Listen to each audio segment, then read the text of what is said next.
All right, it's time to get this thing put back together. We've prolonged it long enough. It's been over here for far too long. We got to get this thing done so that way, which we came up with the name. We haven't really talked about this in any of the videos and stuff, but we got to get NFL in here, the NESFAB loaner in here. So we got to get Red Eagle finished up. So hopefully that's what today's video, we're gonna wrap that up and get all that stuff done. So we end up getting the turbo kit off on the live stream. I didn't make a video yet, but I did on the live. I live streamed it, so some of you guys watched it right on. But we got the turbo kit off, and we got it over to Preston at Garage Idiots, which boom, Garage Idiots. And he coded this for us, so we got all this stuff back from him, and it turned out great. So this all had that heat shield wrapping stuff on it, and it was like so old that it was like disintegrating when and it was like oil soaked. So when the car was running, it just constantly kept burning oil. So back in the day, when this car was originally built in like the early 2000s, the Cerakote stuff wasn't really like an option back then. So like the thermal wrapping was kind of like the only way to help contain the heat. Well, this stuff came out and kind of helps contain the heat more, and it doesn't soak up oil. It's way better. So we got those parts back, so we're gonna get the turbo kit on. We got to get the throttle body done. We got to get the linkage. We got a pretty good list that we got to get done on the car. So let's hop into it, baby. That's GSD. Let's try to get Red Eagle done, fired up, so we can get NFL in here, because we got the race season coming up in like 3.5 weeks. It's crunch time.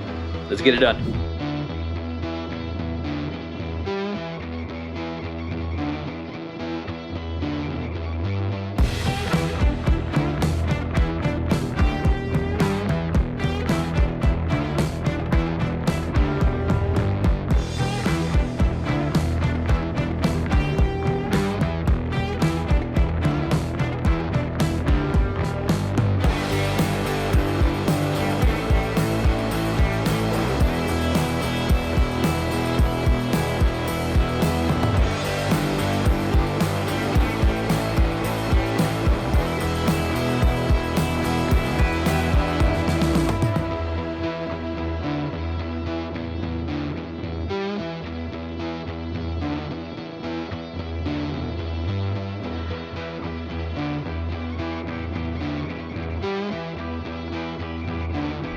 All right, turbo manifold is fully installed now.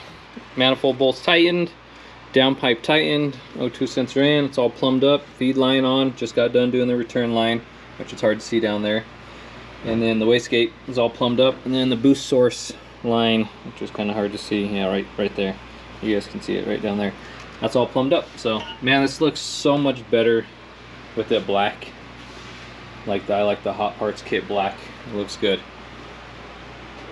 Looks really good. So turbo kit is back on. We're gonna start working on the throttle body now. We got this adapter plate. We got this new RMR, which is the same throttle body that I run on NFT, and a lot of people are running these throttle bodies. But yeah, got the Ross Machine Racing throttle body to put on here. So I had this old, you guys saw this old Q45 with this big O. This is like a factory Infinity V6 throttle body, which is like a upgrade way back in the day. But like, look at this contraption of springs, and like, look at that. That's crazy, huh? And I couldn't get the car to idle that good with this throttle body, so it's like, Buckley, we're doing a different throttle body. So this thing's nice, simplified. It's got the HD clamp on there, so which I gotta modify the intercooler piping. So once I get the throttle body on there, I'll figure out where the intercooler piping needs to be cut, and I'll get the flange welded onto that. And then we just got to do the throttle body cable. And a couple more things. We got to still do some breather lines off the valve cover right here. I got to weld on some bungs for the catch can right down here. But we're knocking things out. We're wrapping stuff up. So let's just get back to doing what we do. DSG, but backwards.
All right, we got this all fabbed up. Oh, it's a little toasty. Yeah, not too bad. We're never welding very often. I mean, it'll hold just fine. So we got that done. Seth just got done swapping the wiring on the dashboard, but we're still having issues with the blinker and the pop-up lights not working. The headlights work, but the motors themselves aren't working, and then we don't have no blinkers yet. So we're looking at wiring diagrams. We're gonna have to start chasing wires and stuff, because I don't know if those guys eliminated some blinker stuff because this was like just a drag car and you don't need blinkers for that. But we're gonna start digging into that while that pipe cools down. So, which we technically obviously don't need that to start the car back up, but once that cools back down, we just got to do the throttle cable and get the intercooler pipe back on, get this thing filled up with coolant, and we should be able to fire this thing back up. So we'll easily be able to fire this thing up today. But while that's cooling down, we're just going to mess around with this wiring for a minute. All right, I'm going to test. We just figured out the relay was missing. So, or not missing, but the relay was bad. So there we go, baby. We're popping. Yeah. Okay, so now we just gotta still figure out the blinkers. So, like I said, apparently it's up underneath here, according to. Where's that come from? Leak out your butt. So it says F. Low drippage. Turn signal and hazard flasher unit up underneath the. Using good old interwebs to find what we need. This is kind of a bad picture though, because look, I mean. This is, what are we looking at here?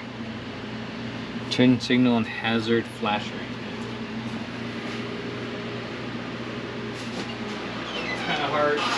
You take the, where's the flashlight?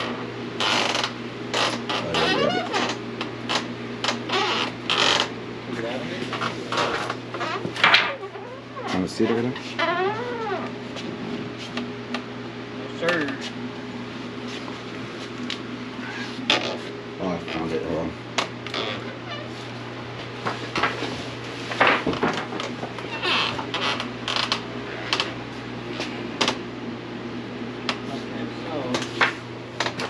All right, we're almost looking like a complete car.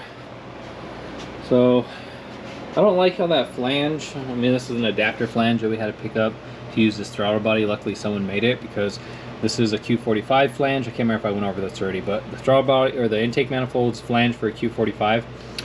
So, and this is like a Fox 5.0 bolt pattern, but luckily someone made an adapter flange, but it causes the throttle body to cock, which ain't too bad. It looks all right. I mean, it's a nice manifold, but we'll see what Buckley ends up doing with the car.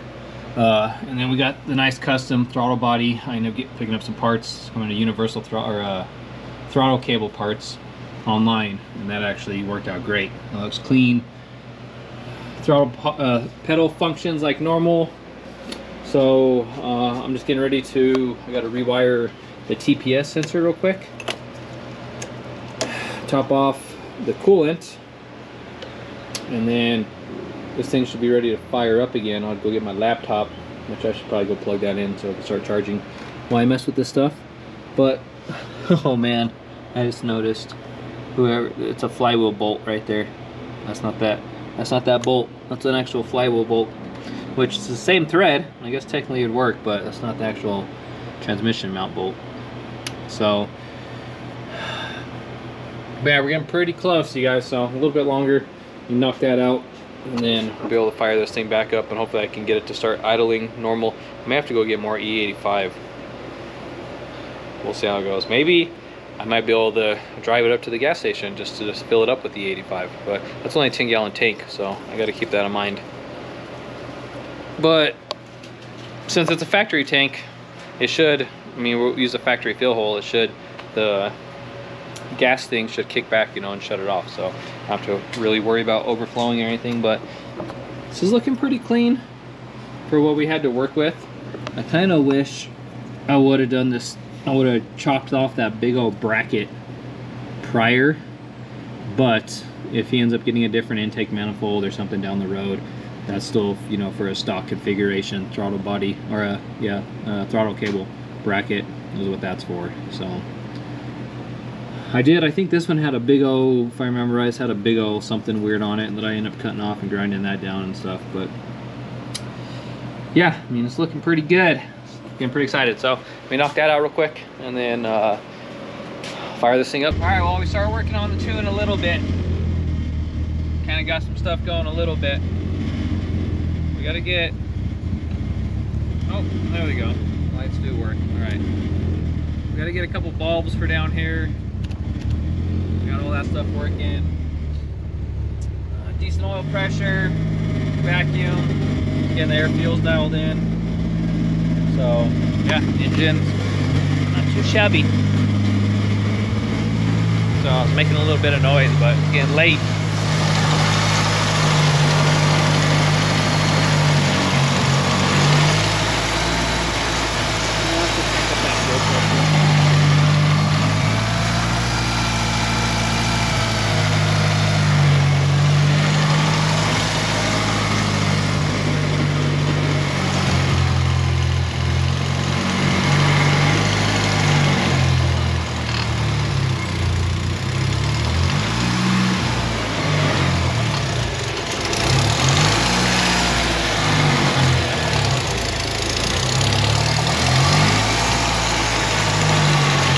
All right, it's looking pretty good. Still got a little to do. I gotta do the breather lines and stuff, but getting close. Fires up, runs, idles. Just kind of tweaking some stuff. I have to retweak some stuff, but Red Eagle's getting closer. This thing, like, I don't know how good of a road course car is gonna be. If, like, just sitting in it while it's idling, it feels like a drag car just because of everything shaking and stuff. So I don't know, we'll see. It sounds pretty gnarly.